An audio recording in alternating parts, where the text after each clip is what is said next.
Hello, everyone. Welcome to Women Talk Construction. I'm Angela Gardner, and I'm here with my co host, Christi Powell. How are you today, Hey, Christi? good. Excited Great. about this interview. I know it's another great one. It's Yes. so awesome to be sharing these impactful stories, right? Mm-hmm. Yeah, Yeah. yeah. Um, so I want to get us started and kick us off with please come and like and subscribe and follow us on any of the channels that you listen to our Yes. podcast. And of course, review us. Tell us what you want to hear. We would love to hear that and hear more from you. And of course, always feel free to join our breakingbarriersforum.com and connect with us there as well. So I'm going to kick us off with our next guest today. And it's going to be a very exciting conversation. Mm-hmm. We're looking so forward to it. And so our guest is Lori Briggs with Newpark, and I want her to share with you a little bit about herself and what she does for Newpark. Welcome, Lori. Thank you. Hi, Lori. Yes. Good morning. Lori Briggs. I've been with Newpark now for 7 years, and for the last 3, I've been in the role of president of the industrial solutions business here. We do a lot of work with the infrastructure side of Mm. the industries. So we focus mainly on utilities, oil and gas, construction. We provide access services for all of those industries. So we find ourselves in a really, great space, especially given the growth that we're seeing in the markets. So that's kind of my background.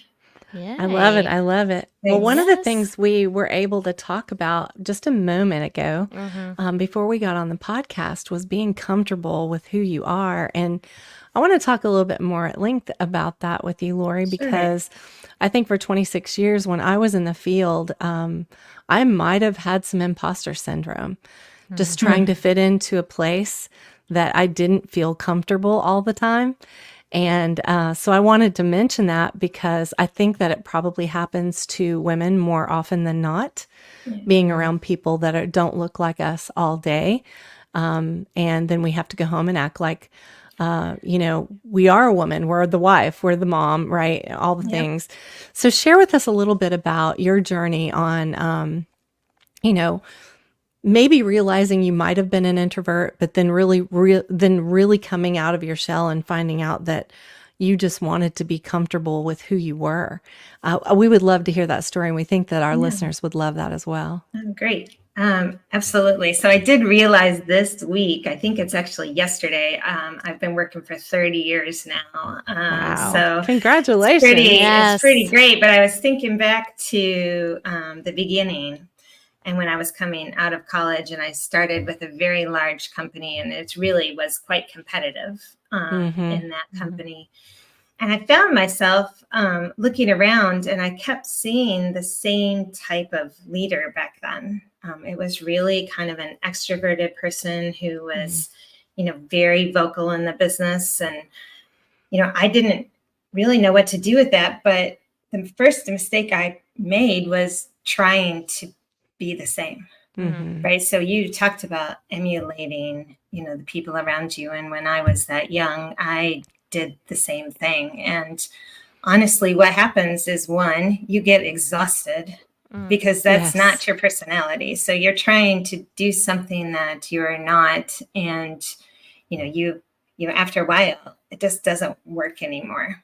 People can tell that you're not like that, and then all of a sudden they don't really know the real you. Right. So that was kind of the first mistake I made in entering the workforce was, trying to be something that I was not.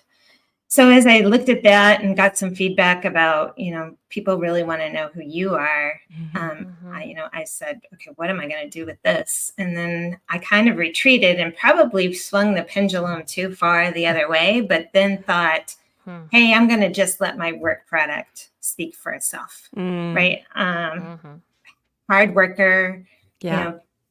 dependable. People would always come to you to make sure that got stuff done. And honestly, that takes you only so far Yeah. in the leadership, in the leadership world. So, I think that I had to kind of experience both of those, sides before I kind of ended up in the middle where I got a lot more comfortable. But honestly, it took me years to get to that point. And working 30 years now, I would think the first 5 years I spent kind of trying to figure out how to make myself work in the environment that I was in. And there was a lot of lessons learned on my part, but one of the biggest ones was just to kind of be a little bit more selfish with my time. And that's something I, to this day now, am very cognizant of.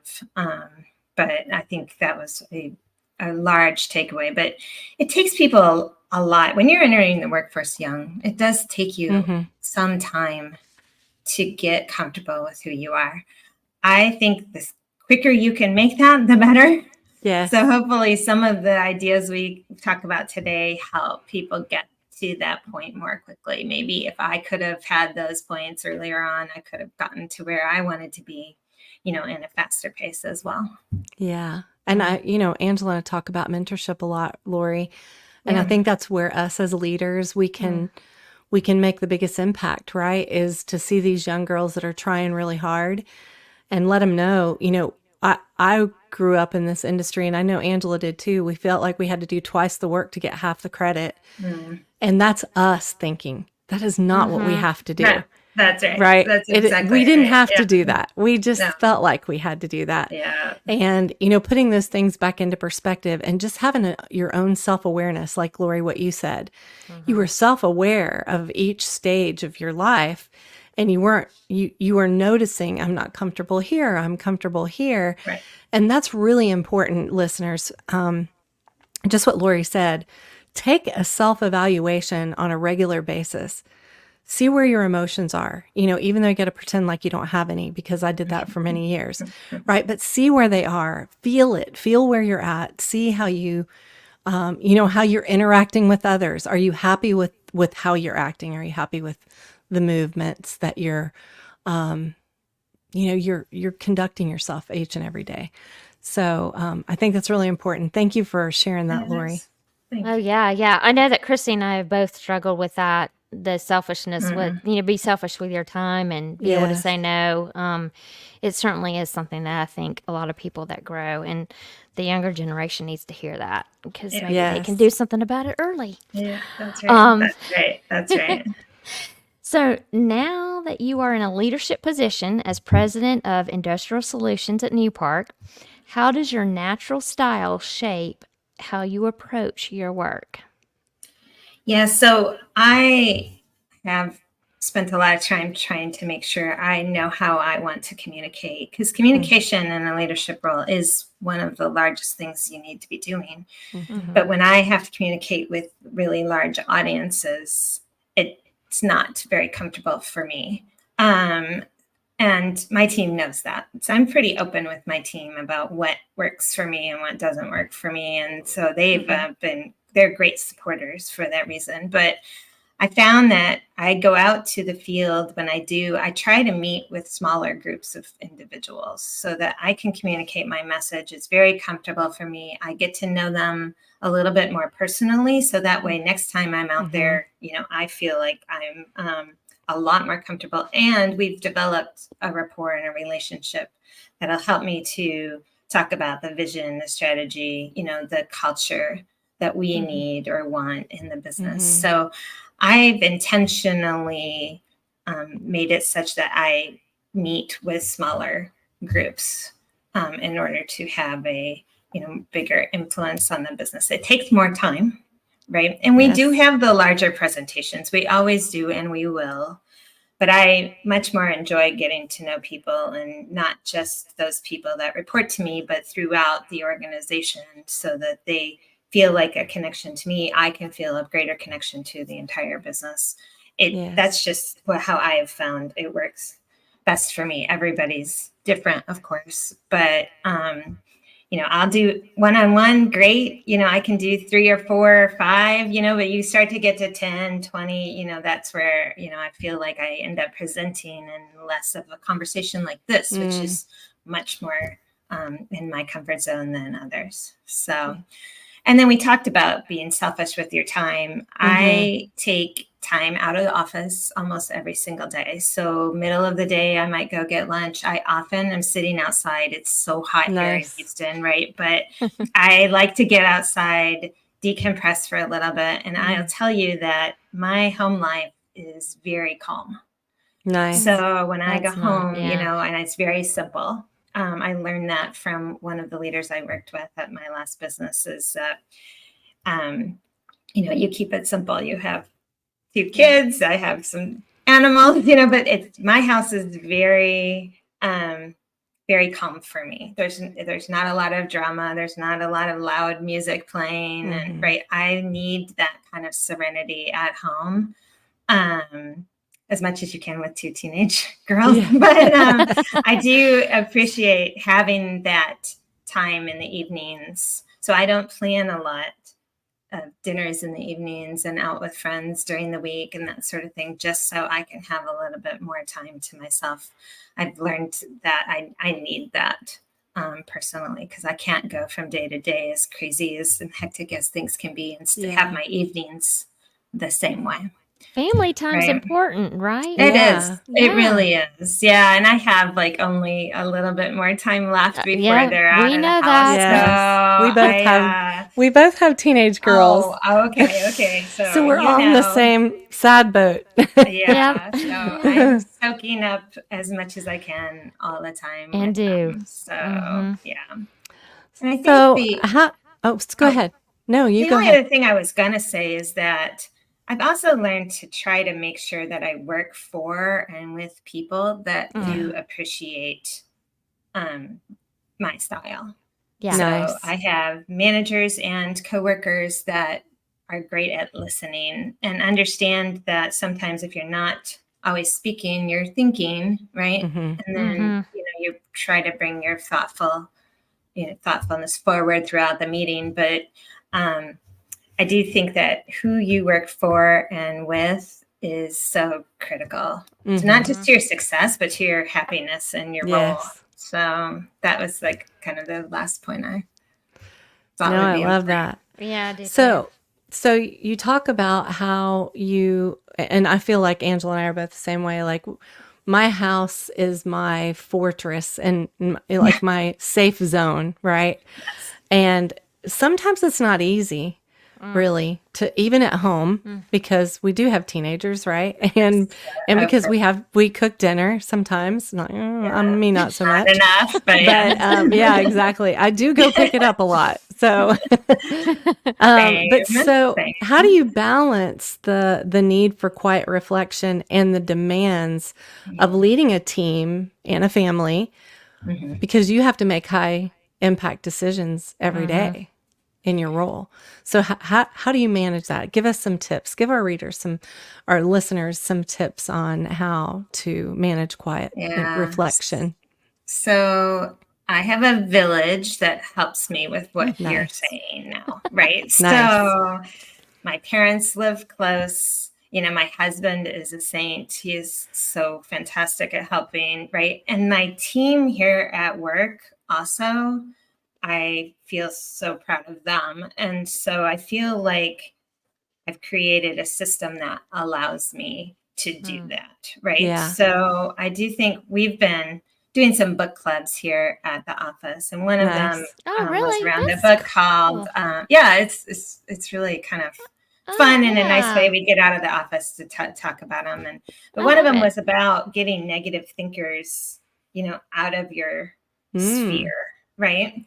How do you do that? We need that book. We need to know what that book is. I'm writing it down now. Really easy and nice read. So I'll send that over to you. Okay, thanks.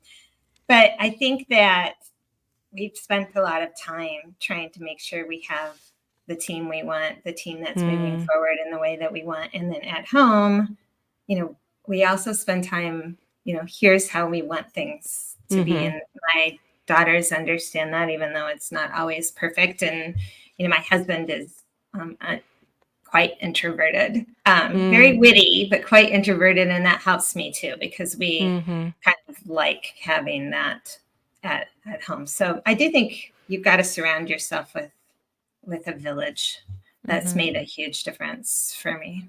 What a great leader.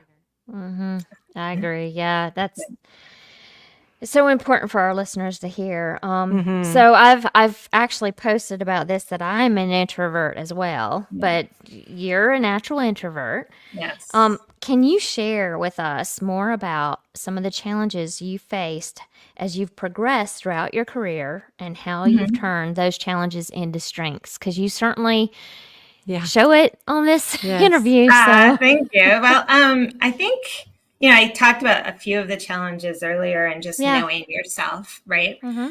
But one of the big challenges as I was working for another much larger company is making sure your voice is heard, right? Because sometimes introverts, I think, wrongly are labeled as not assertive, right? And so I think it's just important that you make sure, however it works for you, that your voice is heard. Sometimes, I may be in a meeting and I'm reflecting and I may not come up with what I want to say right there on the spot. And my boss knows that, but I will always circle back and make sure that my voice is heard if I felt that it wasn't, that I didn't do a good job in the meeting itself. I have had to try to push myself as well to be more vocal in meetings. There are some meetings that are super comfortable with doing that. Others, maybe not so much, but I do think you do have to kind of get out of your comfort zone sometimes to continue to have a good impact for the business. So I think that it's a challenge, and I think it's something I work through all the time. Because my natural tendency is want to think about things and want to have information. And I'm a planner, Angela, like we were talking about. I feel like I found my soul sister. I think you have. I do everything that you just said. I'm learning a lot. So, I mean, there's no like magic solution, right? So you just have to find those opportunities, and if you feel like you missed an opportunity, you have to circle back and make sure that your voice is heard. But I have found that when I'm looking for a job or my next job, who I'm working for, if I like to make sure that they do appreciate, me and what I bring to the table and my kind of personality. And that just makes all the difference in the world. I've worked for both types, right? The people who listen to the loudest voices and also the people who kind of more value the diversity that comes from having kind of a mixture of thoughts in the room. So who you work for is a big deal. It sounds like you found it at Newpark. I'm excited about, I really enjoy coming to work. Nice. Every day. It's not just makes a difference. My boss, it's the team around me. I mean, they use the word family here a lot, which may be a little cliche, but you definitely feel like this sense of like you care about the people around you. So that's, I think it's a smaller business here, so you get to know everybody, which is so great. So, that is great. And it sounds like an excellent environment, which, that's why a lot of young folks are not going to work because they're not finding cultures like what you just explained. But, working in a place where you love going to work and you love the people and they value you, it really is going to make a huge difference in the next. One of our best friends, Yo Pro No, she owns a company called Yo Pro No, and she's literally interviewing young professionals and guiding these organizations on how to get young professionals into their organizations. So hearing what you were sharing is literally what she's teaching other organizations. So you already have it. And I love that. And I love that we can share that about Newpark. So I know you talked about knowing yourself. You talked about making sure your voice is heard. You talked about getting out of your comfort zone. Is there anything else that you'd like to share with our listeners who might be natural introverts and want to be in a leadership position someday? I think a couple things, and we kind of talked about it, but I just want to get to the point real quick. People know when you're not authentic. Right? You may think that you look like yourself when you're trying to be somebody else, right? But it's evident whether you think so or not. So find that authenticity and find it as fast as you can. It's not always easy, but I do think today there's so much more open conversation about this than there was like 30 years ago when I was starting in the workforce, that you can, there's ways to get there faster. And I use, my mentors to help me with that as well. Right. Again, take time for yourself. Like, my admin is great for me, but she blocks time in my day because she knows, right? Nice. And I have people, like, they know they want to have a conversation about something, but it requires a lot of information. Send that to me before, right? So that I can take a little bit of time to go through it myself before we're like into decision mode.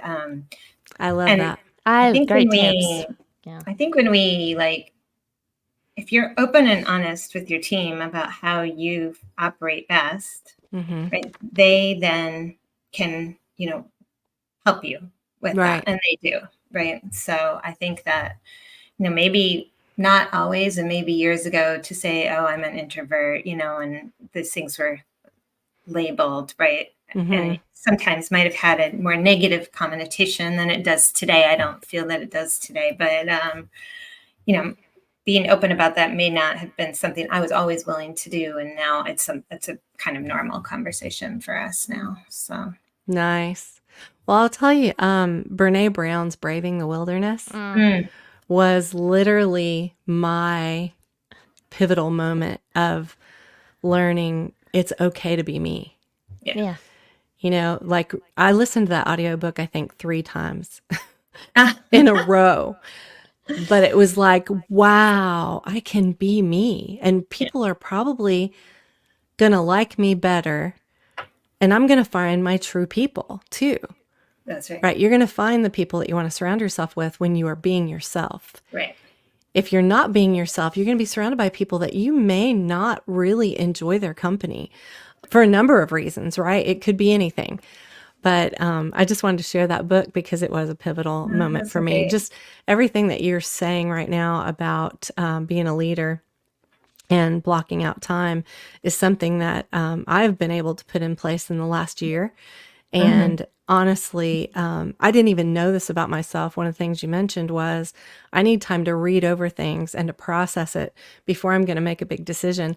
I didn't even know that about myself. And now I'm the same way. I love that you said that. But you can't throw something at me that's a really important topic, and I'm probably not going to answer you right away. I'm going to say, I need some time to read this over. I need some time to think about it, and can I get back with you tomorrow? But back in the day when I wasn't my authentic self, I would have felt like I had to make a decision right then, and sometimes it wasn't the right one. So I'm so glad that you shared that and we were able to talk about that today. It's always a balance, needing to like make decisions quickly and have comfort in what your decision is. So that's something that I continue to work through, and it's always going to be there because there's some things that you have to make decisions on quickly, and you're going to have limited, information, but you just got to figure out how you can get comfortable there as fast as possible. So, and once you get to know yourself better, right? Okay, sure. I can make this. Oh, I better not make this decision right now. Like it's like what you're capable of. But when you're operating in a place where you don't know yourself, that's when, you can do things that you may not be proud of later, like make decisions or whatever that happens to be. 100% agree. 100% Yeah. agree. Yeah. Thank you so much for this conversation today. We appreciate you. Can you believe it? It's like overtime. I know. That's.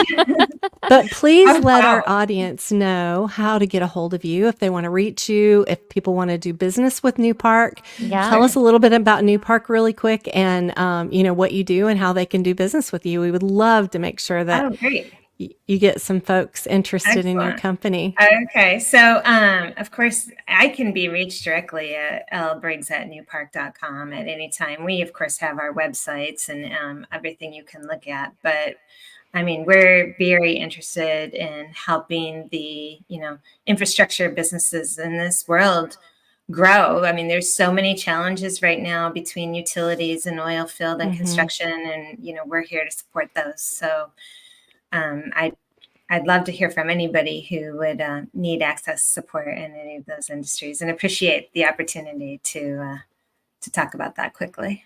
Yes. Thank you, Lori. And Great.